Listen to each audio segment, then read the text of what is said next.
Hello, good afternoon, and welcome to the Northwest Geriatric Education Center's Geriatric Health Lecture Series.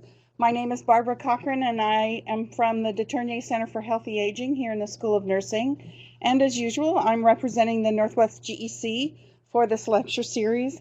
And today I'm very, very happy to introduce a valued colleague, Mary Shelkey. She's going to talk today about pain management in older adults. Dr. Shelkey's area of expertise has been in the clinical management of older adults. She's my clinical guru, that's for sure. Many factors predispose these older adults to acute and chronic pain. As a gerontological nurse practitioner for 20 years or more, she has been caring for these older adults and committed to promoting a better quality of life by preventing unnecessary pain and suffering. She has extensive teaching experience over 20 years and has presented this topic numerous times, always a big draw.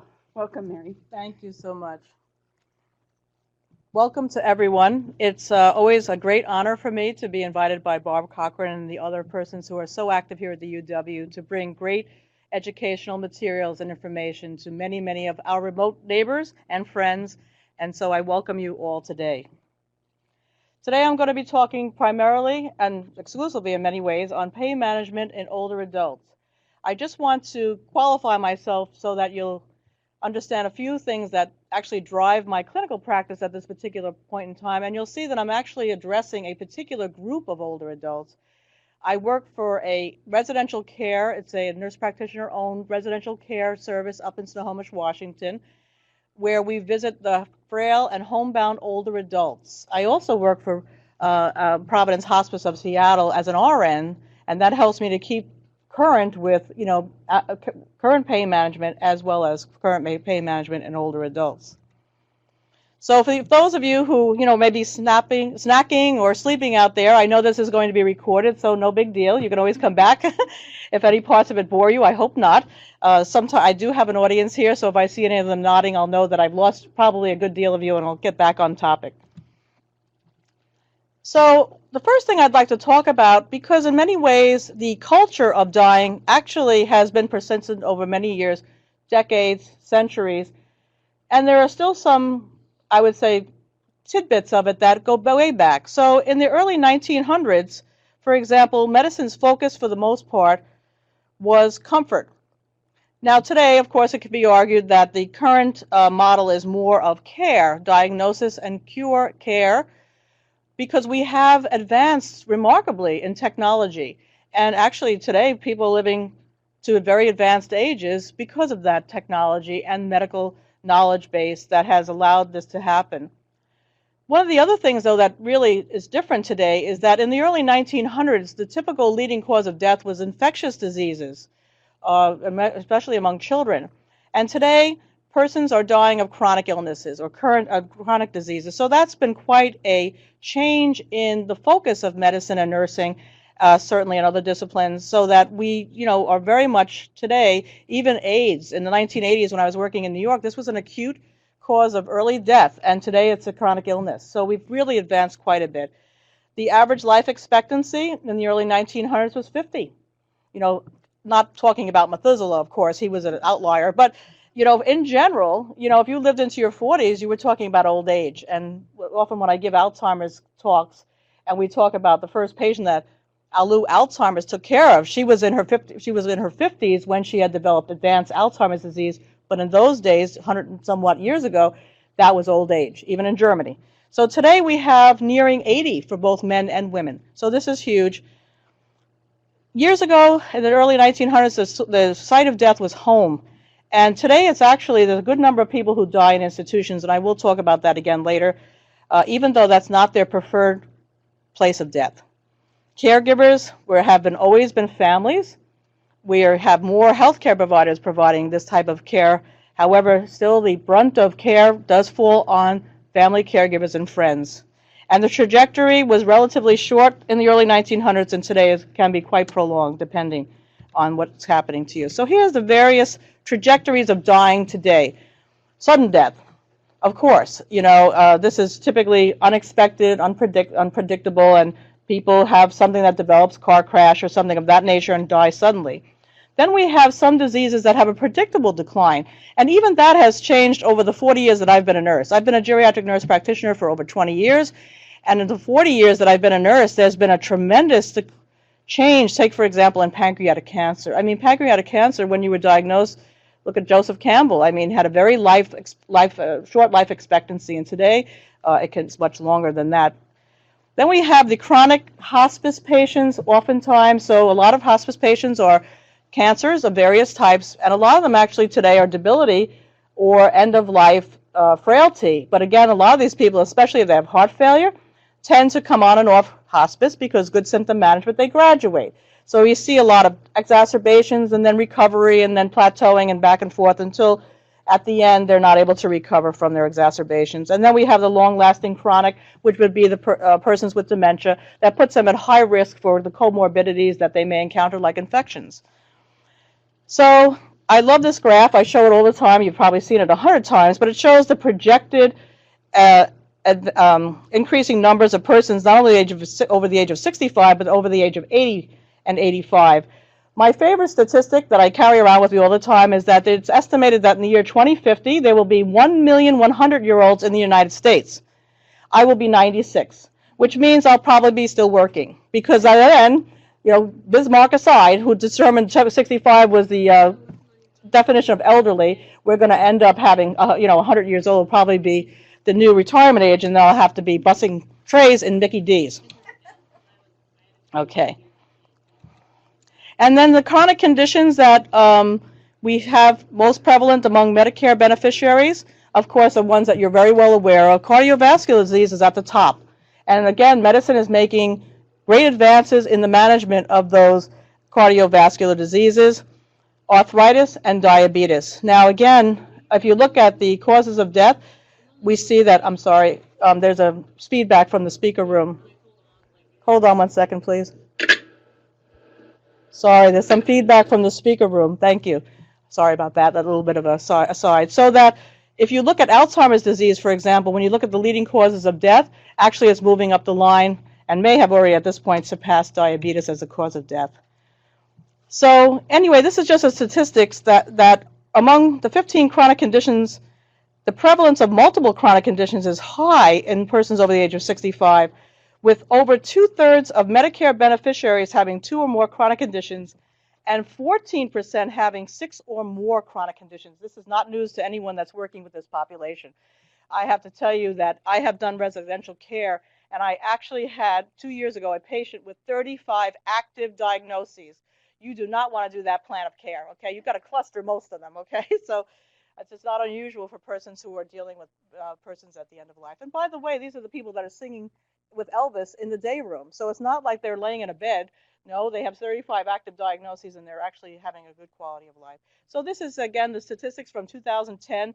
Again, you see that heart disease is the leading cause of death in the United States, and then we have the cancers and then strokes, and as I say, Alzheimer's disease moving up, and influenza and pneumonia, unfortunately, still taking lots of lives, even though we have a good prevention, and suicide, of course, is one of the leading causes of death for persons over the age of 65. I should say a good number of those that we always are trying to make sure that, for example, older white men are screened for suicide and depression, because that's most prevalent among older white men, least prevalent among older black women.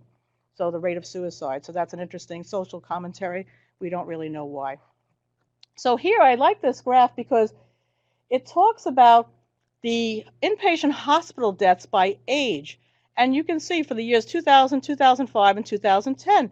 And you see that for older adults, this is staying pretty steady in around the 20-25% range. And again, if you survey these people, and there's plenty of survey out there for palliative care and hospice that said, where do people prefer to die? They tend to prefer to die at home. This is one of the advantages of hospice, is that they were able to do that for persons. But again, we still have a long way to go in educating and preparing persons for, dying in the place of their choice. Some people want to die in the hospital, and that's fine, but the majority do not. So the palliative, the World Health Organization definition of palliative care, I love this. It comes from the Latin root to mean to cloak. And it's an approach, aggressive approach, that improves the quality of life of persons facing life-threatening illness through the prevention and relief of suffering. And that's done by early identification, impeccable assessment, treatment of pain and other problems, physical, psychosocial, and spiritual. So it's so interesting. I was teaching for years at Seattle University, and oftentimes I'd get to read the essays of the new aspiring undergraduate students. And across the board, they're still saying they want to help people. And I would tell you that most people that come into health professions, that is their root desire, is to help people. And what better than the relief of pain and suffering that we have direct ability to impact? I think it's one of the most gratifying things that we can do as health professionals, and I'm so happy to have a large group of people with me who are also very passionate about this. Because quite frankly, I often think to myself, wouldn't it be wonderful to be laying on your deathbed and know that you helped one person? Even if you could get the face of that one person in your mind, it would certainly ease a lot of your own pain and suffering. And so if you've done it for thousands, you're going to have a very crowded deathbed. So again, the old cure care model, and I'm not criticizing, I'm just saying that today, everything is technologically advanced, okay? We want our computers to go fast.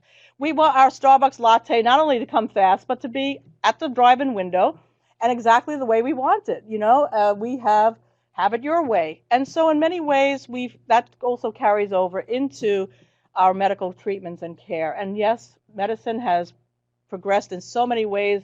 Pharmacology has progressed, the care of nursing care has progressed, so that people want first a cure. So it's interesting, when I interview, many times I did palliative care in Virginia Mason here in Seattle for a year, and the first question we would ask is, if you could have your way, what would be the thing that you want the most? And almost across the board, people say, I want to be cured of this. And if that's not possible, then what would you want? And then they get into seeing my daughter graduate, seeing my son's wedding, seeing my first grandchild be born, and then we look at what are the things that might be possible. So we absolutely want cure. It's so interesting. I mean, if you've ever seen the movie Joe Black, he says, giving this up is hard. It is giving this up is hard. I'm going to be very upset if I'm on an empty stomach dying. You see what I'm saying? There's many, many things here, relationships and good events. We don't want to give it up. But again, that does come. So in an old model, it's kind of like we're going to do everything we possibly can for you, and then we're going to say we can't do anything else and put you on hospice. And still we have people that have that mentality regarding hospice.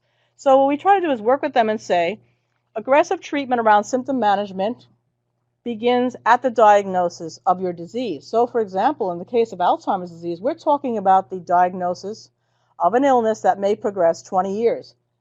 So do we talk about advanced directives on day one? Probably not, right? They're trying to cope with this new terminal diagnosis. But we have to keep that in mind, because there will be a time in the trajectory of their illness that they will not be able to make decisions for themselves. Some people are fine with that. They say to ask my family, and others are like, don't ask my family. You see what I'm saying? So we have to know where that is. And the care of the individual and their family unit, whatever that is also carried over into the post-death period, where we have survivor care.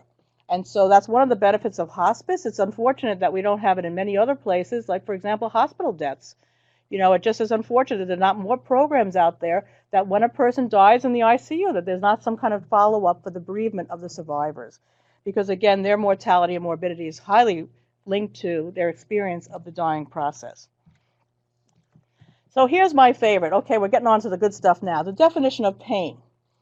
Well, as I was a brand new nurse in 1975, I graduated at a time when there were no nursing jobs in New York. None. Anyway, the hospital that I had, the city hospital that I had been trained in as a diploma nurse, was a little annoyed, but they said, okay, you're one of our graduates, we'll have to give you a job. The only job that's open is the emergency room.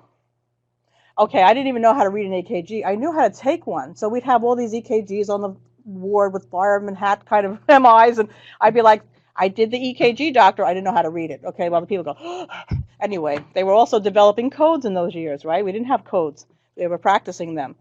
Anyway, I was taught that if you had pain, you should be able to point to it with one finger.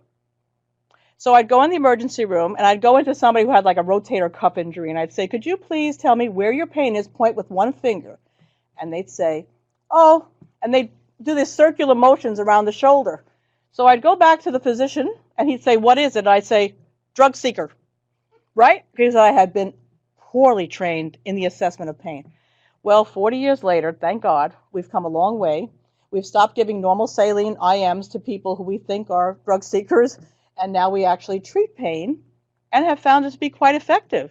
So today, I would tell you that the definition of it is an unpleasant sensory or emotional experience, but I wouldn't recommend that you go up to your patient and say, excuse me, I would like to know on a scale of 1 to 10 how your unpleasant sensory or emotional experience is. They'll be like, can I have another person please come in here?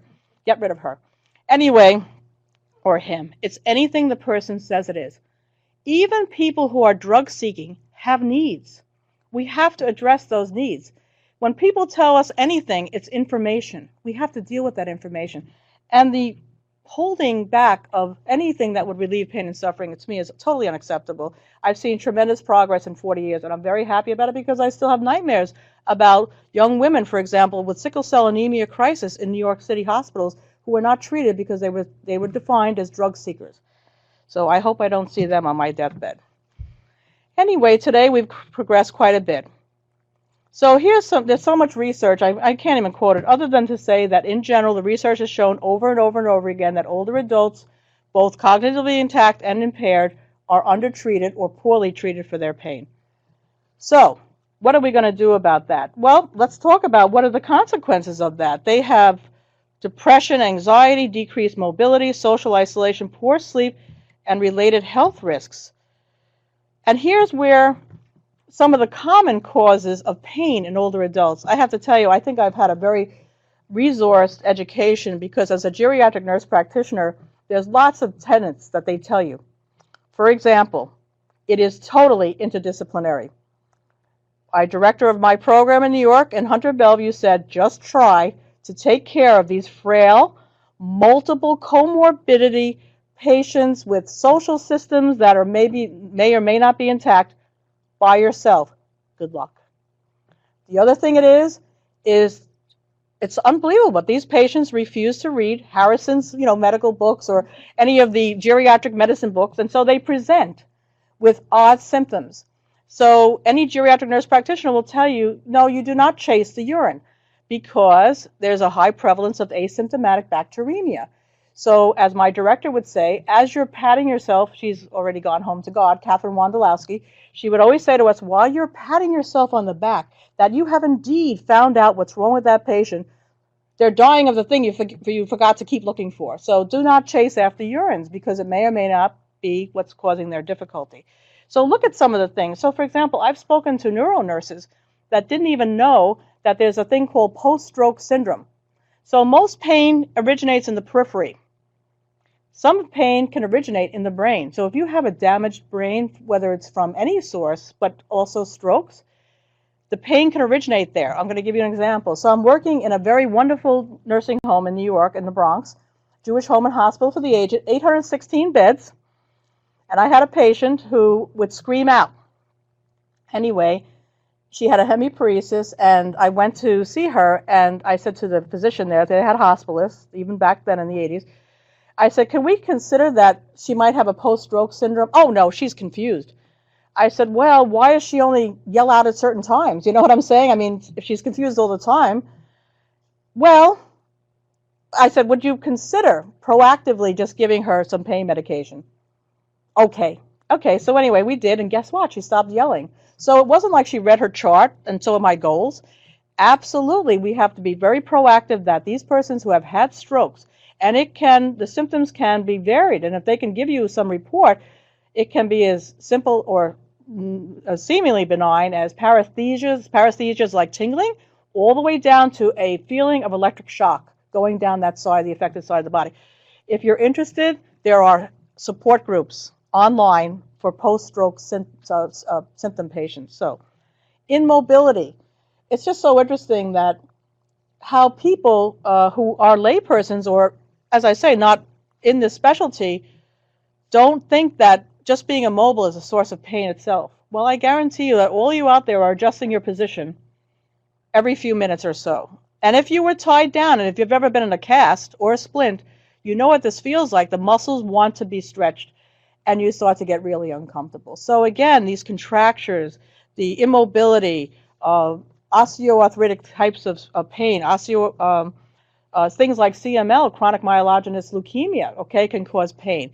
So my tenet is always, if they're not in pain, that's a shock. You know what I'm saying? Even if it's a little bit of pain, it just doesn't seem to be something that most older adults or chronically ill can avoid. So again, I go back to the consequences of pain, and I'm going to talk about this later again, but it's untreated pain results in exacerbation of comorbidities, but it also brings on new problems, sleep disturbances, malnutrition. You know, it's so interesting in a flu season, you know, to know how people are eating. So, you know, the old tenet, feed a cold, starve a fever, right? But it's so interesting because people often say to me, I think I have the flu. And I said, well, are you eating? And they say, oh, yeah, I eat a little bit. I'm like, okay, so the definition of the difference between a flu and a cold is a cold, you think you're going to die, and a flu, you're afraid you're going to live. Okay, because it's so miserable, all right? So again, people who are in pain or suffering on any level, whether that's physical, psychosocial, or mental or emotional, have problems with sleep. They have problems with wanting to eat. They tend to start to decline in their social and recreational activities. You see a physical function decline, which of course leads to more pain. And then persons who have chronic pain over extended period of time, above 90%, experience depressions. So people will say, oh, well, we'll treat the depression, the pain will get better. No, actually now you have two syndromes you have to address. You have to treat the depression and you have to treat the pain. And sometimes the depression will persist past the pain management. So again, we try very hard to avoid these things. I won't get too much into the pathophysiology of it, but chronic pain is addressed in a different part of the brain than acute pain. Okay, and it often has an impact on the limbic system, which of course is related to mood and sleep disorders. All right, so these pain assessments, I'm going to get back to this later, but of course we have to have some way that we can communicate to other providers. This is why we have pain assessment tools, right? Because a layperson talking, for example, to their spouse is not going to say, you know, honey, today I'm having a 5/10. What do you think could be causing it? They say, I'm in a hell of a lot of pain. You know what I'm saying? Like, I'm not going to work, you know. So we have had to codify it in a way that we can communicate to other professionals and to assess our interventions. But I can tell you there's pitfalls to this, and one of them is the health literacy in the United States, which is a hidden problem. It's not hidden if you really talk to your patient. It's so interesting. So another Catherine Wondolowski tenet was, if you talk to your patient long enough and listen, they'll tell you what's wrong with them. Forget about the, you know, I always call the Jiffy Lube approach to diagnosis. We're going to send 150 tests on you. And the reason I pick 150 is I had a wonderful geriatrician speak to us when I was in New York, Vinnie Marcello. And he came to us at the very early part of our GNP program, and he said, okay, I'm here to talk about delirium. There's 150 common causes of delirium in frail older adults. And I thought, that's a good way to weed out the people who have no, you know, don't have a backbone, you know, because if you didn't run out of the room at that point, you were in trouble. So what Catherine Wondolowski would say is, you better be careful about ordering indiscriminate tests because you will be dealing with their results. So we're very, very careful. I do not send out CBCs and CMPs and TSH and SED rates on everyone. I try to determine what might be wrong with them first and then selectively start that way. I just had a patient the other day who I admitted to residential care who came back with lab work for hypoparathyroidism. Okay, she's never had thyroid surgery. I just went, there it goes again. Why didn't she tell me when I was there? You know, I think there might be something wrong with my calcium and my vitamin D levels. And then, by the way, I think my PTH is also down. And I just thought, wow, you're looking at this woman, you never know. Off to the endocrinologist she goes. All right. Now, neuropathic pain. I love neuropathic pain. And again, it's because the more I practice good pain assessment, the more I realize we're missing it so many times, right? So how many times, especially with osteoarthritis after decades, often has a neuropathic component. So I recently had a patient who had a history of polymyalgia rheumatica. She's been bedbound for 5 years. This is a typical residential care patient, right? They can't get to the clinic. Terrible pain in her shoulders. Anyway, I took her over. She was already on 100 milligrams of oral morphine a day, you know, long-acting and breakthrough. And they kept increasing the morphine to no good effect. Anyway, when I was there, I thought, wow, I wonder maybe it's like a neuropathic. So I added a neuropathic. I added gabapentin. Still no luck with this, right? So I thought, wow, let me send a SED rate, right? Because I'm very careful. SED rate high. Well, guess what? It's her polymyalgia rheumatica. So she's on prednisone, and still her SED rate is high. Her shoulders are much better. Now she's on a palliative approach because she's been on prednisone now for 6 weeks, 20 milligrams, which is high in a woman so ill. But I spoke to her about this palliative measure. As I say, you have to go way into depth about it because neuropathic pain is difficult to pin down. It has to be considered in many of these chronic pain disorders. And again, you're sometimes not sure. But anyone that mentions paresthesias, odd sensations, I mean, if you really want a very busy primary care clinic to ignore you, just go in and say, every once in a while I get tingling in my hands. I said, if you get the answer stress, I always tell the provider, and I actually end up going most times to nurse practitioners in this area, I say, well, if you did like a stress scale on me for the last 5 years, it'd be over the top. So why is today different from last week? You know what I'm saying? So anyway, again, it's very difficult to pin down. I would say to you that the science of neuropathic pain has not progressed as quickly as we have with acute pain syndromes and things of that nature. So hopefully in your lifetime you'll advance this, because I don't want to be in pain, okay, when I'm 99 years old and working at Mickey D's. So the attitudes that hinder pain reporting. And I think that these are underestimated. So stoicism, is very high in the 70, 80, and 90-year-olds. Okay, they've made it through depressions. They've made it from living on farms in the middle of nowhere and having that upbeat attitude. So their thing is, not only do they feel like pain is a normal part of aging, but they also don't want to bother the health professionals, right? They don't want to be a bother. I don't want to be a complainer. My aunt was a terrible complainer. Oh my God, in the middle of Montana in the winter, I would be nothing but complaining, okay? I'd be trying to escape. Concerns about addiction, and I'm going to talk about this later, about one of the biggest advocacies around opioids is education and reassurance, okay? And I'll get to that later. Nothing can be done. Well, because many times they've been undertreated, so that's been their experience. My favorite people in nursing homes are people that won't follow the instructions. Where I had a lady one time, she kept getting more and more edema, and we're like, wow, and I don't like to keep adding furosemide because then they're all dried out intravascularly, and they're still getting edema interstitially, right? Anyway, somehow or other, one day she opened her drawer to show me something, and here's this huge bottle of Motrin. And I said, that really is probably helping your edema and really not doing a good job on your kidneys. And she said, really? She said, because I don't want to bother the nurses. But I mean, she had a Costco size, a bottle. I thought, oh dear. Anyway, just try to get it away. I love the chronologically elite, okay, because they'll tell you you're such a nice lady and then do what they want. I mean, I just admire them for that, okay? Older adults cannot tolerate strong analgesics. Hopefully, we know that's not true. And one of the biggest ones of all is older adults are less sensitive to pain. Surely, the older adults did not come up with that one. And we've come pretty far as cultural differences and understanding cultural attitudes with aging, with pain. But I think we're still lagging when it comes to older adults. So, what descriptors do older adults use for pain? Well, if you ask most older adults, and even actually younger adults, and you say, do you have any pain? They think you're asking about acute, stabbing, sharp pain. I actually asked a resident this recently. I said to her, when I say pain, what do you think? She goes, like a knife, And I said, okay, but what about like soreness, or you feel like rubbing it, or, anything that causes you discomfort or causes you not to do something you'd like to do, like get up in the morning and walk to the bathroom because your knees hurt. And then, like I say, it takes quite a bit of time listening to get to know what that person means by pain.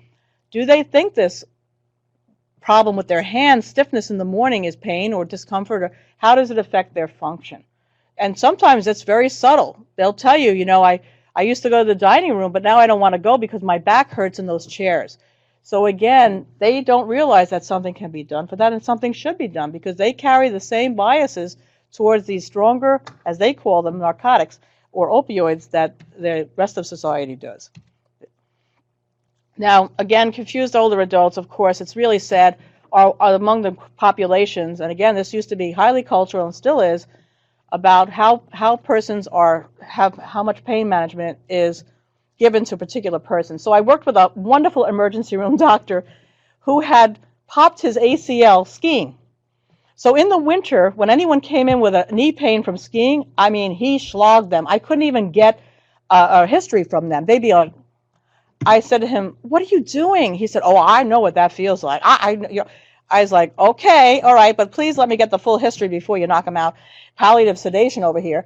Because again, he had had that experience, so he knew how difficult that was. We all carry our biases.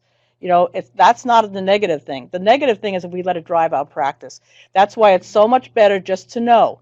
I listen to the little voice in my head because I'll just tell you, I have to confess to all of you, even in Alaska, I don't like whining because in New York, if you're a whiner, people run you over. They're like, go home and get a backbone. So the minute somebody whines, I right away start to devalue what they're telling me. So when I worked in the emergency room, there were 4 of us that worked Friday and Saturday night in New York in a trauma center. We called it Hell Night 1 and 2.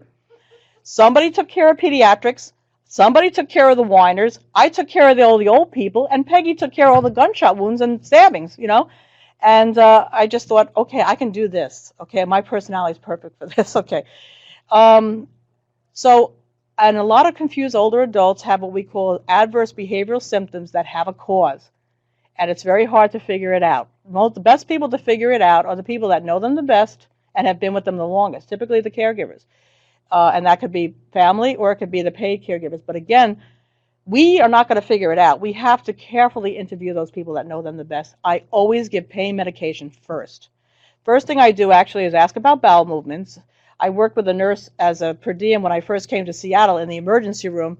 And every older adult, I'd say to them, when was your last bowel movement? And one day she pulled me aside in the nursing station. She said, Mary, this is an emergency room. We do not have time to worry about bowel movements. And I said, well, I'm so sorry to tell you that these are vague abdominal complaints and likely they have a rectum that's full, okay?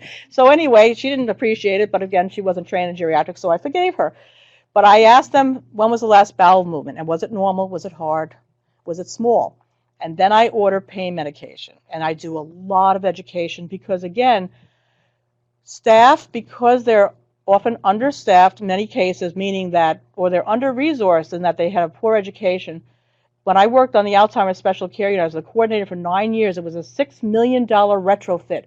The staff was educated over 1 year. And then CNAs were trained by the CNAs that were working there. They hardly came to me for anything because they knew what to do. They had creative and innovative ways of handling things. So it's just a lack of resourcing, not ignorance on the part of the health providers. Like me with the pain. I wasn't trained properly, so I can't be held accountable for not knowing well enough. So again, a lot of times I'm belaboring this because they jump to antipsychotics. So all the antipsychotics do is lock them in with their pain, make them more confused, constipated, at risk for falls. What have we accomplished? Okay, so if you have to do it because the person's a danger to themselves, absolutely cover them with medications, okay, until we know for sure what the source of the pain is. And sometimes it's some clinical medical problem that clears on its own, but you're looking at a delirium superimposed on their dementia. And the doses are so inadequate. You know, we have morphine oral concentrate in hospice as part of the comfort meds. It's morphine oral concentrate, 20 milligrams per milliliter. So on these older people, they always start with 0.25. Clearly, they haven't been skiing or they start with 1 milliliter, right? But anyway, so they're giving them 5 milligrams. And I've actually had families call and say, I was afraid, so I gave them 0.12. I don't even know how, 1.125. I don't know how you can measure that in a syringe, number one. And it's not working. And I say to them, wow. And so, again, it's an education and reassurance. That dose is very tiny. It's probably not working. Let's get to a good dose. So anyway, I'm just going to go off a little bit because I know you've been so listening intently and probably are getting mind fatigue, and I want anyone to fall asleep. So I myself have a passion to rabbit rescue. Rabbits are the #3 pet in the United States, okay? And many of them end up in shelters like cats and dogs because they're old or unadoptable or sick. And believe me when I tell you, a visit to the veterinarian clinic who takes care of exotics, which I can't believe a rabbit is exotic, I'm talking about pet rabbits, is $600. So many of them surrender them. They can't afford that. So I'm going to use them as an example because I've been doing this for about 7 years now. So here's a huge myth among rabbit people. Quiet rabbits are not having any pain. Really? Rabbits are inherently quiet. And the reason is they are prey. So a rabbit who thumps in the wild is warning the other rabbits, and guess what? It's the most altruistic behavior. They're the ones that are caught. So rabbits don't make noise. And why am I telling you this? Well, how about this? She slept comfortably throughout the night. I looked in and her eyes were closed. She wasn't having any pain. Well, again, because not only do people have a bias about what is pain, But health professionals have a bias about how people express pain. So unless you scream really loudly, there's a lot of ambiguity about, do you have pain? Well, if screaming loudly is the only indication of pain, then all of those thousands of people in New Jersey at Super Bowl 28 needed a lot of morphine, and that includes the players, right? Screaming at the top of their lungs. Well, it's one manifestation, but there are many, many more, and some of them are, so the people that have a quiet end of it, so screaming gets the morphine. So do record this before you get old and weak. Just have a nice recording of screaming that you can hit on your iPhone, and then the nurse doesn't see what's happening, okay? So again, here's the fact. Rabbits don't make noise, maybe a thump or two. So what I've learned and had to educate veterinarians is that a rabbit who's in pain is quiet, usually has their paws underneath them, not eating, not moving. Sound like a few people you know who are in terrible pain, who are old and confused? Rabbits that are not in pain, well, rabbits that are in moderate pain will have their front paws stretched out, and they might nibble a little bit, but they generally don't eat. You have to give them treats. That's how we do pain assessment, truly. And rabbits that are not in pain are stretched out. My point is to learn and to study the behavioral manifestations of people. People that are moaning, people that are limping. Here's another story. So I'm on the Alzheimer's special care unit. A woman fell, and then she started limping. And I called the medical doctor, who I absolutely loved, and I said to him, you know, we need some scheduled Tylenol for her, because we always scheduled it, right? PRN, not really in a nursing home, anywhere like that. People are too busy. He said, why? I said, she's limping. He said, well, how do you know she's in pain? I said, well, because she wasn't limping before the fall. Anyway, again, it's like the woman who was screaming with the CML and the stroke, and then we gave her pain medication at work. So it's an educational process, because everyone got poor training in pain management. It's better now. So again, looking at, observing, listening to other people, is this their normal behavior? What's different about it? Okay, and then considering pain as the #1 treatable source. And if you make a mistake, so what? You're giving them pain medication. That's not going to hurt them. The side effects are minimal if you watch them as well. Now, how about this? Opioids need to be used with caution in rabbits because cats are sensitive, and this is true, okay? So the opioid used for animals is buprenorphine. We also use it in adults, but not necessarily that much. So when I went to the vet, I have rabbits that are very sick, a lot of pain, and they said to me, well, we have to be very careful because cats can be very sensitive to opioids. Well, is there anyone out there who can't tell from that picture the difference between who's the cat and who's the rabbit? So that's another familiar thing. When my mother had her hip surgery 10 years ago, she got delirious from morphine. Well, by the way, she probably got delirious either from pain or the anesthetic. That was 10 years ago. We're talking 10 years of renal function, 10 years of hepatic function, and we well know that morphine is treated differently in the brain depending on what it's being used for. And people that are using it for pain have a very low chance of addiction, below 5%. Even if the most addictive personality at 95 got addicted and they have 2 years or less to live, are we concerned? I always think there's probably a very good methadone clinic up in heaven. We can refer them on their way out on the door, okay? So again, this can't be done because I hear older people can get constipated. I hear older persons, my friend's husband fell and hit his head. I understand that, but that may or not be related to the opioid. And again, in this very probably ludicrous for some of you example of cats and rabbits and people, what the veterinarians will tell you is that the science around the opioids is weak in rabbits. And again, we're still dealing with this, even though actually it isn't weak. Talk to any hospice nurse or doctor. They'll tell you, or social worker, or any part of those IDT teams, is that no, we treat this and people get better and they die comfortably. So no, the science is not weak. It's not that we have these randomized clinical trials, because as Betty Farrell said, who's one of the top palliative and hospice nurses in the United States, who is going to go into a trial 3 days before they die and the family signs this huge consent that says you're going to be put in a group of treatment or non-treatment. It can't be done. It's just not even ethical. So again, the science is not weak in retrospective. Here's my favorite, of course, assessment tools are not foolproof. Now in the emergency room, of course, we're giving morphine for people with myocardial infarctions. So in order to gauge it, we have to go 0 to 10. Well, I can't tell you how many people, and I'm sure many of you have had this experience, I'd say they have this crushing chest pain, they're having huge MIs, And I said, can you tell me 0 being no pain to 10 being an elephant sitting on your chest, which in New York is not a common experience. Can you tell me which is the worst pain that you're having? And they say, I can't take it, it's a 3. Okay, now I know my colleagues will make fun of me, right? So now I have to educate this poor person having their first heart attack and probably the second one as I leave the room. No, that can't be true because you said it's the worst. Remember the elephant on your chest, the worst pain you could ever imagine. This is the worst pain. Okay, then what number would you give it? 4. You see what I'm saying? So how many of us had said, fudged it a little bit? I think it's an 8 or 9. What do you think? So again, here we are with these 2 rabbits reading their thing.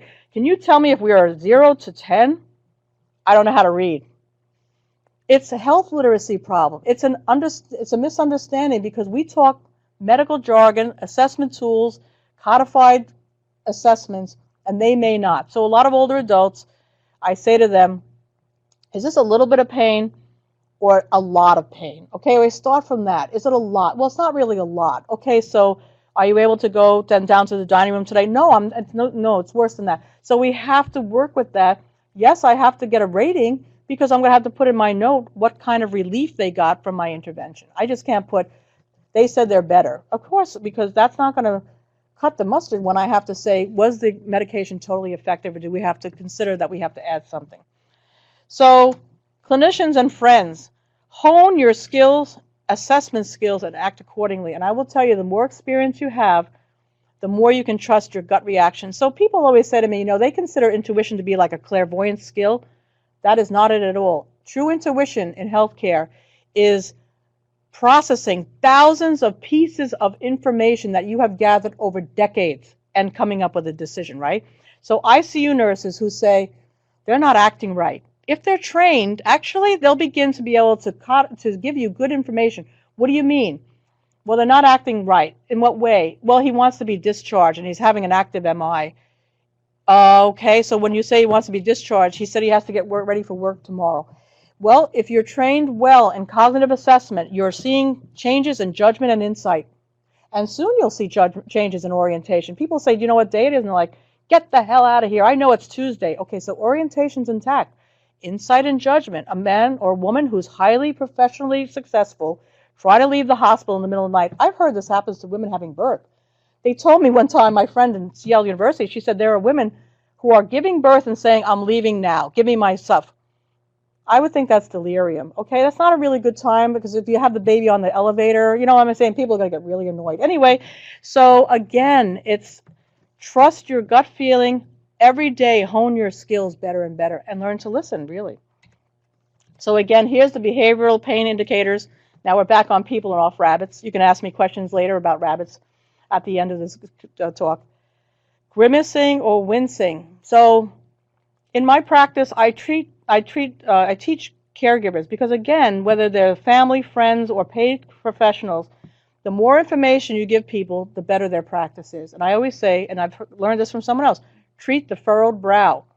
Somebody's in the bed, okay, maybe they could be having a bad dream. But if they wake them up and they're still furrowed or moaning when they're being turned, that's a problem.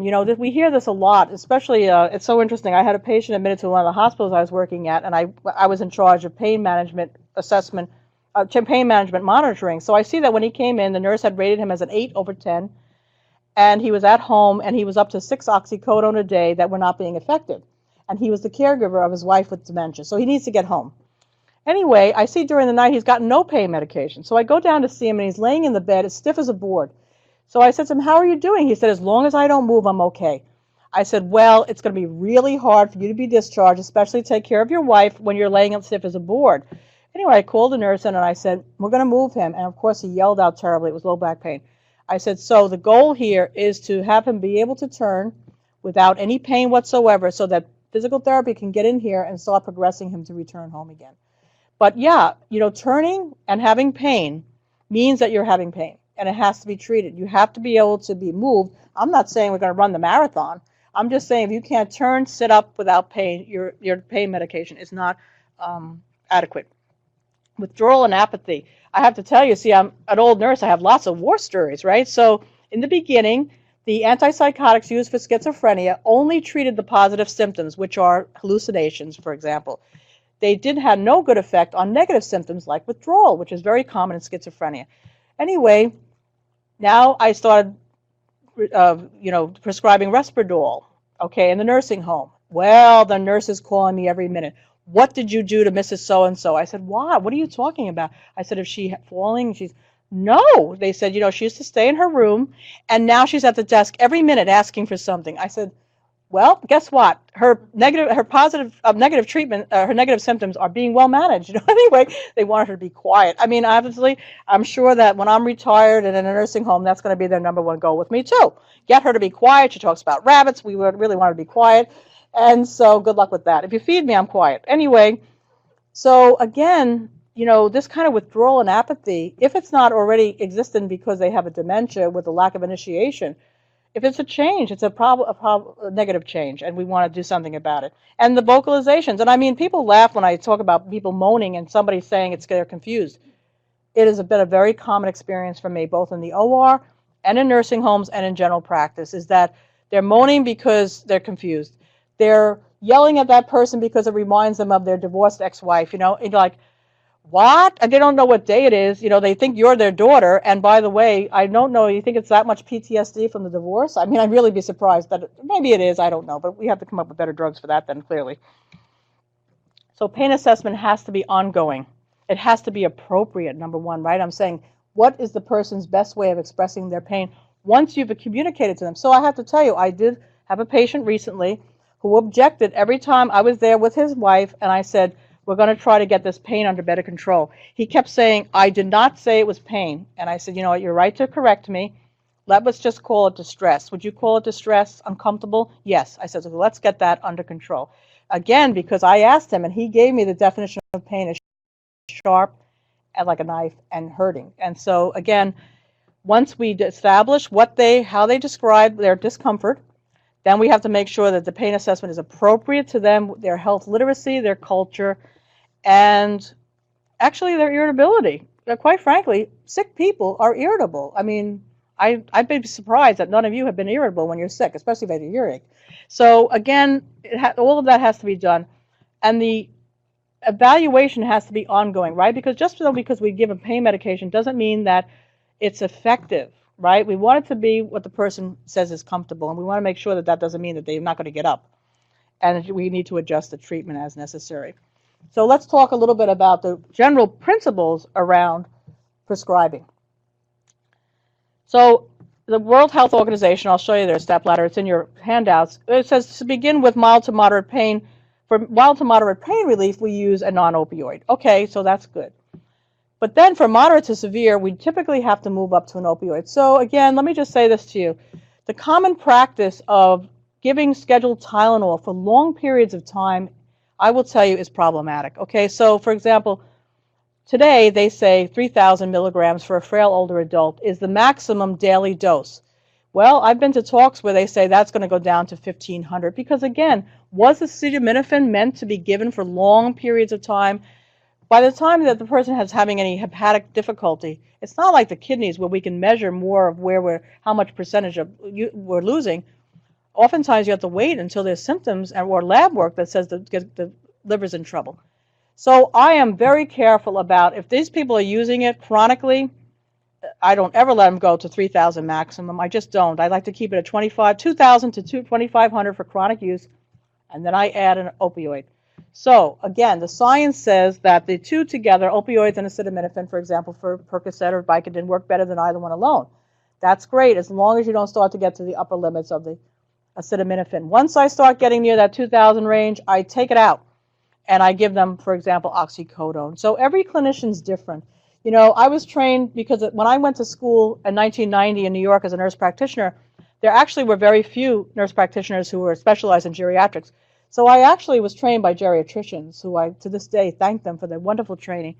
And one of the things that, you know, they said to me is get to know a few drugs really well because the research trials do not include this population. And when they do, it's retrospective, no control for variables, you know, because they don't have like our 88, 90, 105-year-old elderly, comorbidly ill people coming into, do you see them coming into the UW for trials? I don't think so, drug trials. It's all college students in Texas. You know, the whole joke, I have family in Texas. They, you know, as these young men, I'm on my pharmaceutical trial. Oh dear, hopefully they weren't working with cognitive, because obviously there's been a problem here. So again, they're working with young men who, are getting a little extra for their college education, not pregnant women with childbearing years, and certainly not your 105-year-olds with comorbidities that would make anyone cry. So again, I give them oxycodone. So here's the other thing now. Washington State is very catastrophic about fentanyl patches.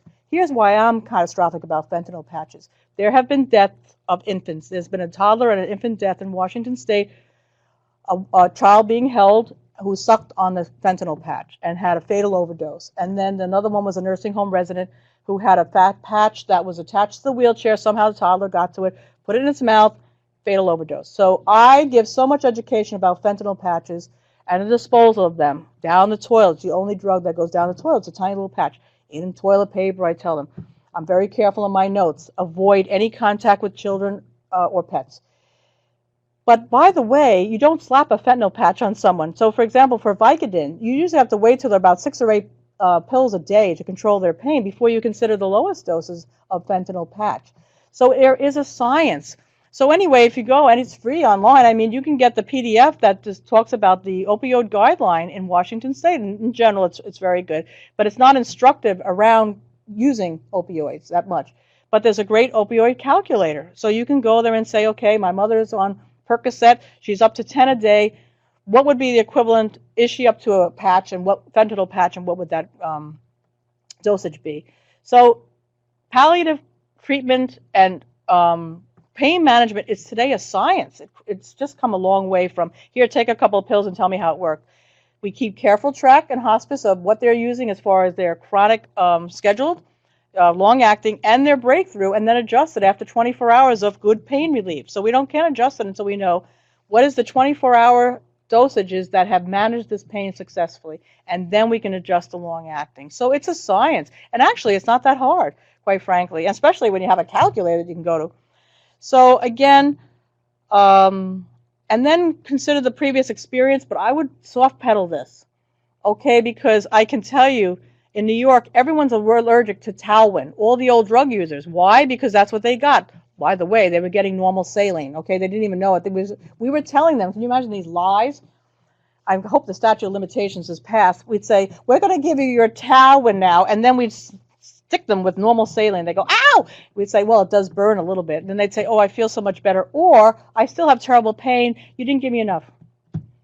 Terrible. Okay, I think if you live long enough, you regret the things that, in retrospect, it's 2020, but you couldn't do anything about it. So that's why I'm saying try as much as possible to keep current. And then, of course, you can check liver and renal functions. What that'll tell you about the individual synapses in a person is not that terribly helpful, because with opioids, I'll get to, typically we have to rotate them based on side effects and, just tolerance and inability to control the adverse symptoms or control the pain. We have all pain relief for everyone, up to the point of palliative sedation. Okay, so there are persons who are on hospice who can no longer be managed at all, and they have the choice to be given palliative sedation, okay, where they're put into a chemical coma, right, to manage their pain. So I just constantly say to people, stress kills, pain kills, and it leaves the family and friends with a legacy that cannot be forgotten. I think it was the founding director of the American Association for Palliative and Hospice Directors, medical directors, I heard him speak in Texas, and I think he was a Texan. I'm not sure anymore, and I'm sad to say I'm ignorant about his name. He actually went into palliative medicine because he saw his mother die of horrifying pain. So here's a good outcome from a horrifying experience, but that man is stuck with it, that he could, as a doctor, not help his own mother. So again, we have tremendous opportunities to make sure that families are not left with this legacy, or ourselves, quite frankly. So yes, opioids can be and are used successfully in the management of moderate to severe acute pain in older adults. We begin with opioids. So they always say that morphine is the opioid of choice. Well, it depends on the setting. Of course, in the hospital it is, right? And then they usually use like 1 milligram IV. I have many very funny stories about that too. Nurses giving a confused older adult the button for demand. And anyway, I had to work with a psychiatrist who was supposed to come in and determine that the patient was incompetent on admission, and he had hit that button every 10 minutes. So he went in, all the man wanted to talk about was his dog, and he was like, and I have a dog, and his name is Ralph or whatever, and the psychiatrist said, what happened? I said, too much button pushing. I said, get that button away from him. Anyway, he was happy, and but the psychiatrist couldn't determine his mental status anymore, but that was fine too. Anyway, so we do begin with short half-lives, meaning not long-acting, because we want to determine that 24-hour dose that will give them pain relief so that we can convert to long-acting, like MS-Contin. If we know they're using 60 milligrams a day and they're in good pain relief, then we calculate that. I won't go into the science of that, to give them a long-acting with breakthrough doses, because they're going to develop tolerance. If it's a pain like cancer pain, it's going to get worse. Even osteoarthritis, it's going to get worse over time. If it's a surgery pain, it should get better. So again, we have to adjust based on that. Again, they say that it's the opioid analgesic of choice, meaning that that's often where we begin. That's not where I begin with residential older adults. I usually start with oxycodone. It's a drug I trust. It's one that I've had a lot of success with. People do not complain about the cognitive side effects of oxycodone as much as they do about the morphine. I have too many older people say, I'm not taking that, it makes me woo-woo. Well, you know why? Because these people are sharp, okay? Half my friends are woo-woo and they love it. And so they don't like it though, and they don't want it, and so I try to give them drugs that I know will be acceptable for their quality of life, and I tell them that scheduled doses, and I'll get to that, those side effects generally, unless you're on very high doses, do subside. Codeine is not to be used, okay? It's less potent and it has more side effects, and it's quite frankly, it's like the old days. So again, in geriatrics, we learned avoid the 3 Ds, Darvocet, Darvon, and Demerol. Demerol you can use 1 or 2 times, but the metabolite tends to be stored in the body and then causing seizures. So we don't use those for pain medication. And I was told that the only good thing the only real benefit of Darvon was to commit suicide, because it happened in Europe, okay? And it has the analgesic equivalent of Tylenol, of acetaminophen. So it's so interesting how this was a drug that I can tell you in nursing homes was used tremendously forever, and probably is still being used in pockets where they haven't gotten the news.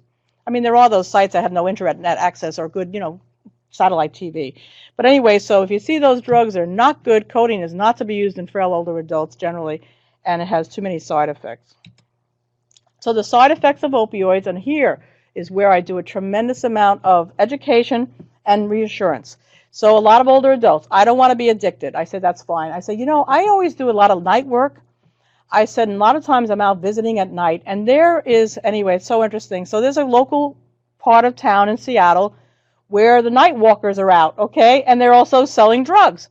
And I say to the older adults, I said, I have not seen any older adults out there jockeying for position with their walkers, okay? I said, no, I see these young men drive up, hand out, hand in, out they go. The chance of being addicted is less than 5%. The brain uses these opioids differently than if you were doing them for recreational use, and then we know that, okay? And all of the side effects in general, depending again on the dose, because there is some cognitive side effects that people don't like, but again, pain kills. I say to them, this is where you have to look at benefit versus risk.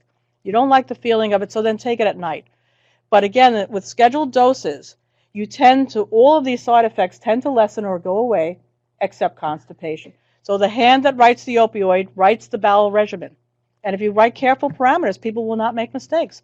I've been in adult family homes where, I've learned a lot of things over the years, and when you're in a hurry, sometimes you make dumb mistakes. So I had a lady, 103, chronic bouts of diarrhea. Anyway, I do all the stool, ovum, parasites, C. difficile, giardia even, snap giardia. Anyway, I happened to be in the home one day, and I said, I need to look at your medication administration records, and I see Senna, Docusate, given. I said, do you hold this when she has diarrhea? No, we need a doctor's order to do that. I said, oh my God, hundreds of dollars and gathering all this stool. And it was because I had not carefully written parameters for the bowel regimen. So again, you have to deal with your population. I don't know if you know out there, but Washington State is unique in the number of adult family homes that we have here.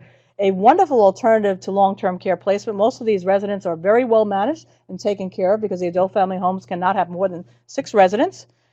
but most of them are unlicensed and not health providers. So it's a whole new arena of honing my skill and not taking things for granted. I learn every day. And then when we get side effects like pruritus, people get a lot of itching perhaps from morphine. That's when we have to rotate the opioid to see if there's, depending on what dose they're at these very small doses, it's usually not a problem. And very few people actually complain of euphoria. So delirium. So again, another very carefully honed skill is to be able to evaluate delirium superimposed on dementia, or just delirium. But it just requires a couple of carefully worded questions.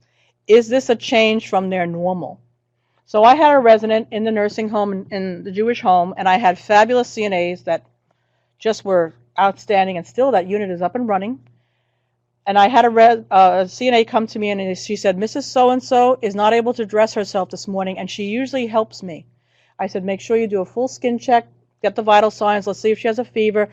Does her urine smell? No. No vomiting. She's eating a little bit, but she can't dress herself, and she normally assisted. Anyway, 2 days later, her heel broke open. She had terrible vascular disease. So here she was in pain, no way to communicate it, purely functional decline that the CNA who knew her for years picked up.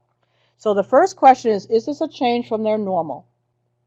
And don't start treating until you really have a good idea about what it is. Does the urine smell? Have they been drinking? Is the urine dark?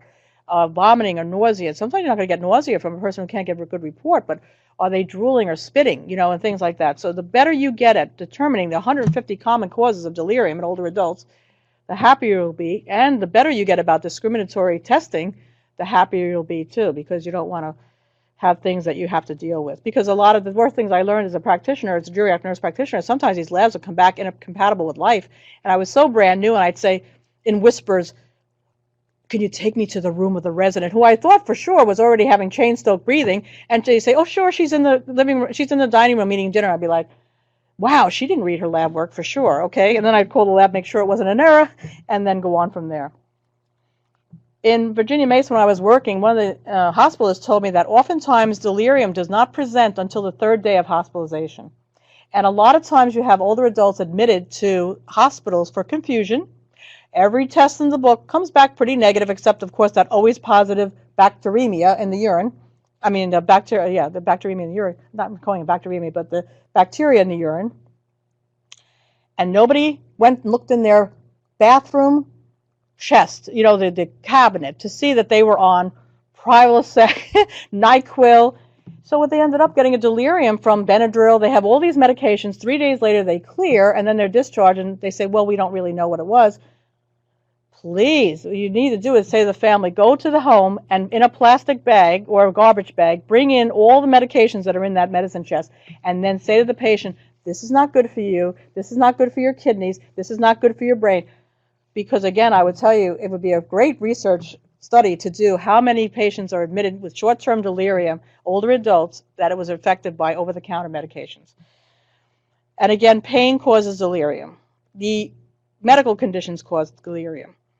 The drug of choice for any kind of hallucinations, delusions, or anything of that nature is Haldol. People are like, especially long-term care. Why? Because the regulations were developed in the 1987 OBRA regulations, right? Because these antipsychotics were being used indiscriminately.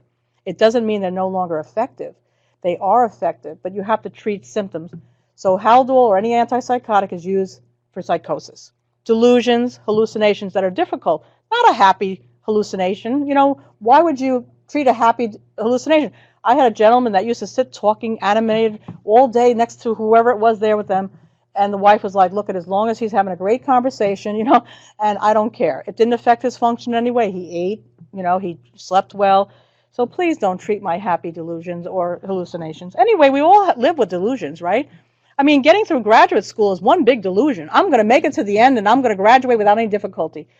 Okay, or how about mortgages? That's even better. I'll be able to afford this mortgage for 30 years. Okay, there we go. It could be an illusion, could be a delusion. Many adjuvant therapies, but again, first we have to control the pain, because when there's active pain, it usually takes more pain medications than they'll need over time. So you have to get the pain under control. Then we're going to look for depression. Then we're going to look for neuropathic pain. Then we're going to look for immobility, all the causes, and we're going to start working with them. Remember I told you about my lady with polymyalgia rheumatica. She's laying in bed for the 50th year. She's able to move her shoulders. She's not crying. She understands that long-term use of prednisone is already having its adverse effects like hyperglycemia. She doesn't care. She's not in pain. When they move her, she doesn't cry. And so, again, corticosteroids have their place. It has to be carefully. The anticonvulsants or neuropathic drugs like gabapentin, there's a whole bunch of them. Tricyclic, of course, have to be used cautiously in older adults because of the cardiac side effects. In younger persons, of course. These local anesthetics actually work really well, like these lidocaine patches. But again, you have to understand the physiology of it, that it has to get into the tissue. It has to be, so again, my experience with lidocaine patches, they either work or they don't, depending on if the drug can get where it's needed. So I usually give them a short trial, and if it doesn't work, but it has to have in place for days before you can determine its effectiveness. And then, of course, we have palliative therapies to control tumor sizes, and much as possible, and things of that nature, surgeries, people, it's interesting, because again, even in hospice, gone are the days that the only thing we have to offer you is lorazepam and morphine. Oh no, people in hospice today are getting, nutrition, they're getting palliative chemo, they're getting radiation, they're getting all types of treatments, right? And it's because today we've moved into that arena, so it's not anymore just morphine and lorazepam. And I would tell you that the science behind medical marijuana has advanced to such a degree that I can guarantee you that marijuana will be taken off the scheduled drugs eventually, because remember how it originated. That list of the scheduled drugs in Schedule 1 were substances that were found to have no therapeutic or medicinal properties. Well, that's not true with marijuana, right? So we're going to keep fighting this ridiculous battle over something that was misunderstood in the 70s. Okay, it does have medicinal value, so it doesn't belong there. And by the way, even heroin has been used in England in Brompton's cocktail for therapeutic purposes. So that's why I say it's just interesting, kind of a political problem, and that's a whole other story. But Barb will have to invite me back to talk about my opinions about political issues. We'll get a lot of hang-ups on these conferences. Anyway, education, okay, is the #1 non-drug pain management and reassurance, okay? Please call me if you're concerned about the side effects that your mother's experiencing. Please let me know right away if you don't like the way this drug makes you feel. Please call me and let me know how things are going and what has been your experience before with the use of morphine or oxycodone. And boy, I'll tell you, you get a lot of information about why people are afraid. But they're afraid of a lot of things. The only thing they're not afraid of, which they should be, is antibiotics. You know what I'm saying? That's the real thing to be afraid of, I think, in these older adults. Because I actually had a lady die recently of intractable C. difficile. And that's tragic. It's just, did she need the antibiotics? Perhaps. But to watch somebody die like that, an infectious diarrhea in an adult family home, nobody goes near them because they don't want to contaminate the entire house or their staff who have children. The cognitive behavioral support, again, these always are used once the pain has been addressed generally. There's so many that I don't even have on this list. One that I use personally is craniosacral therapy. So I have terrible osteoarthritis of the left hip. In fact, I thought I would have to give up doing residential care because sitting in the car for hours actually just caused so much pain. Cured, craniosacral therapy. Is my osteoarthritis still there? You better believe it. Do I have pain in my left hip? Hardly ever. Interesting. So there's many, and just relaxation and distraction. I have to tell you, just think about laughing and humor. Just humor. How it can distract. They use a lot of distraction with children who are in pain or getting medical treatments. And again, the non-pharmacologic interventions should always be used first. Get the pain under control, and then we can see what we're dealing with. It's like psychoses. When a person comes to the ER psychotic, you have to get their psychoses under control before you can determine, is it drugs, is it depression, is it a severe mental illness, persistent mental illness. So you have to get the pain under control before we can determine what to do about the root cause. So in summary, palliative care, which again was to cloak, right? To cloak and protect, I really think of it that way, improves quality of care for our sickest, most vulnerable patients without voice, and their families who are often without voice as well, who are suffering. It's a universal human experience and a universal health professional obligation. I think the one thing that we can meet every human being is that we all have pain, we all suffer, and we all want to be relieved of it. So that's our job, to do that with each other. I have to tell you, I watched this movie the other day with Robert Redford. I don't know if you've seen it. It's called like All Is Lost or something. He's out on a boat by himself in the middle of the ocean. Terrible things start to happen. So my first New York response to that was, you went out there on your own, and now you expect what? Of course something horrible was going to happen. But in the end, a hand comes down and gets him. I'm sorry to tell you the ending of this movie, because it was terrible. I couldn't shut it off, and I wanted to. And a hand reaches out and saves him. And I think to myself, that's exactly what we're here for, to reach out our hand to help someone and hope that when we need that hand, it's there for us. So this is a picture of after the tsunami. This was a wildlife refuge where this turtle, I don't know if 100 years old, lived, and this baby rhino was washed up. So separated from its mother, it imprinted on this turtle.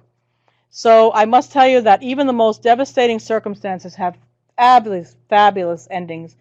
And again, so here we go. In the most unlikely combinations, we often have relief of pain and suffering and bonding and positive things. Not only just relief of pain and suffering, but improving quality of life and having great stories to think about on our end of our lives.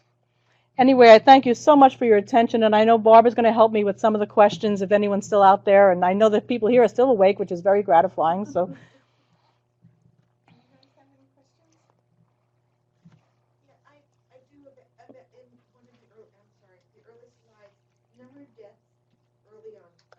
Number of deaths for leading causes of death in 2010, and the numbers is that for people over 65? No, actually, those are total numbers. Yes, total numbers in the United States. Yeah, and the best place to look for those most common cause of death is the CDC website. Yeah, it's very interesting information there, especially among suicide. It's just sad. Some of it's hard to read, but again, it's very compelling and interesting information. I don't see it right here, but someone had made the comment about putting fentanyl patches down the toilet and was concerned about doing that. And I'm wondering and they were saying put it into the sharps container. Yeah, actually, I like that, and thank you for pointing that out, anyone who's out there. So a lot of times, I'm in adult family homes that do not have a sharps container.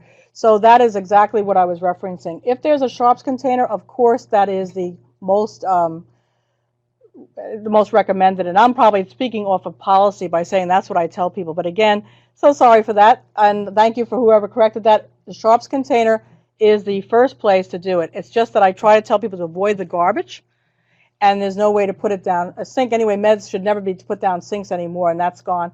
Again, so they have to just properly dispose of it, and yes, the sharps container. Again, I'm in many, many situations where there is no sharps container in the home. Okay, so this is not, okay.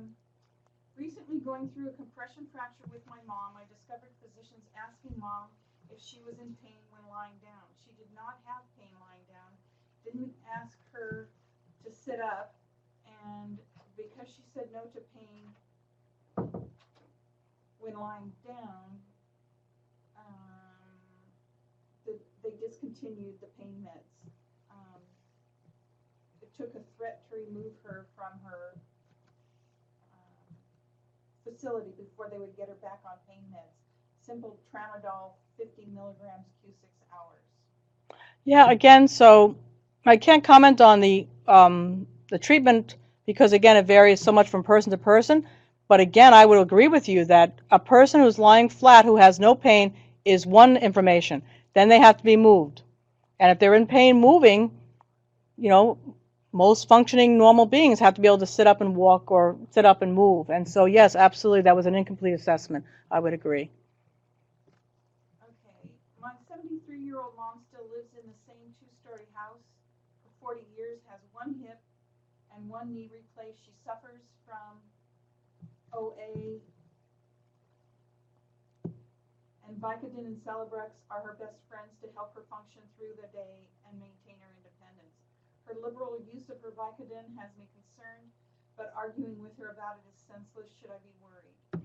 So this is a very good point, and this is not an uncommon to have especially an older white woman living alone. I mean that, older white women have the largest, what would I say, percentage of living alone in the United States. Okay, so even when I'm trying to prescribe opioids for persons, I cannot prescribe initiating opioids if the person's living alone at home. So someone has to stay with for them for at least 3 days while I'm trying to initiate the opioids. It is troublesome to have somebody taking their own opioids at home if there's any cognitive impairment. So if the person's actually independent and cognitively alert and oriented and reliable, again, what you worry about should be specifically related to something. So the liberal use of Vicodin, I'm not sure if you feel that she's overusing the Vicodin or you just think the number is too much. Because typically, again, all opioids are prescribed to pain tolerance. And adults, I mean, I have a 102-year-old who was on 20 milligrams of OxyContin twice a day with some breakthrough.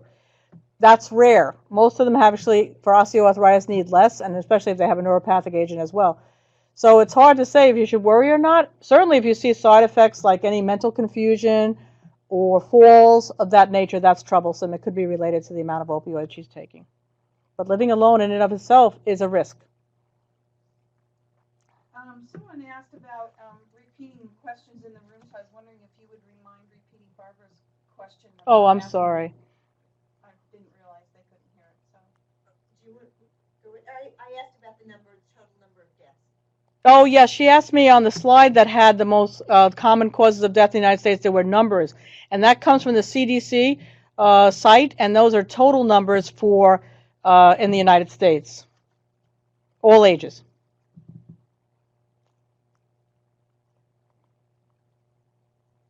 Other questions? I'm not mic'd, even though I've got it turned on. All right, so I'm going to repeat a couple of, the question was about what I had said about the fentanyl patches down the toilet. And again, I will apologize if I misled anyone. A sharps container, as I said, is the ideal place to put it. Again, I'm dealing with a lot of adult family homes that do not have sharps containers for whatever reason. And so again, I'm just very careful about, and I may be speaking off of people's individual policies, but I think the take-home message is make sure that your clients understand the danger of these fentanyl patches for children, infants, and pets. And then there was a question from a person whose mother is taking Vicodin, who lives alone at home, and she's wondering if she's taking too many Vicodin. Should she be concerned? And that was my long answer about it depends on if she's seeing side effects that are worrisome, if the mother's cognitively intact, and whether or not there are specific reasons why she's concerned. I'm sorry, this is not turning on. No trouble. So is lethargy a problem with opioids, then the patient's not as active or mobile?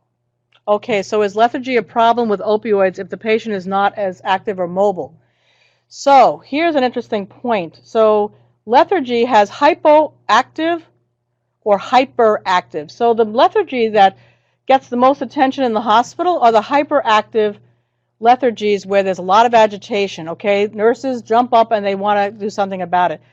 The more serious, I think, because less recognized, is the hypoactive lethargies. Because again, the people are sleeping, they may be sleeping during the day, they've been hyperactive all night. So lethargy is a symptom, and is the cardinal symptom of delirium. So again, when you see a change from baseline, you have to consider that it might be delirium, and again, treat it accordingly. And the treatment for delirium is to find the root cause, and that means a lot of investigation if these people are comorbid. They have a lot of comorbidities, especially medical problems, but they could be having pain, their infectious processes is affecting their cognition. So again, hypoactive lethargy is a problem in many settings because people think, oh, they're doing fine. They're not having any pain. They're not confused because no one's asking in a clear way and in a very systematic way. So I'm not exactly sure the question, but it says there's a guy with a 73-year-old mom who's driving under the influence of her Vicodin. So there are many. So the question is, there's a person out there whose mother is driving under the influence of Vicodin. So scheduled opioids, as I said, all of the side effects generally are diminished except constipation. So there are many people who are functioning in your job, on the road, who are on scheduled opioids. That's not a problem. Well, let me just say this to you. It's a problem on an individual basis. If they're not having any cognitive effects, then why would they not be able to drive? You know, that's the whole question. So that there's lots of chronic pain in the United States. You know, it's very hard for me dealing with older adults when the media will take as an issue. There's been a rapid rise in the use of opioids in the United States. There's been a rapid rise of persons living to old age in the United States with chronic medical conditions that have pain as a comorbidity. So it's not surprising that the use of opioids has increased. The misuse of drugs has been with us since the dawn of man, and it just goes from one drug to the other, whichever one is the most accessible. So I was told that in Seattle, for example, heroin's on the rise because now the prescription drugs are harder to get. Heroin's easier. So again, there's always been substance abuse in the public based on the most accessible. And believe me, I worked 7 years in the emergency room. I saw drugs come and go, PCP, heroin, you know, meth. So again, it's something that always is a problem. But again, you will see that there are many people who are working and functioning normally on chronic opioid therapy. I think that's it. There's just a very nice little thank you there for you. Oh, thank you very much, and thank you all. And I do appreciate, again, that we are together in this campaign, really, to relieve pain and suffering and to provide the best quality of life so that we all can have good thoughts, happy days, and be together in this endeavor. Thank you. Thank you.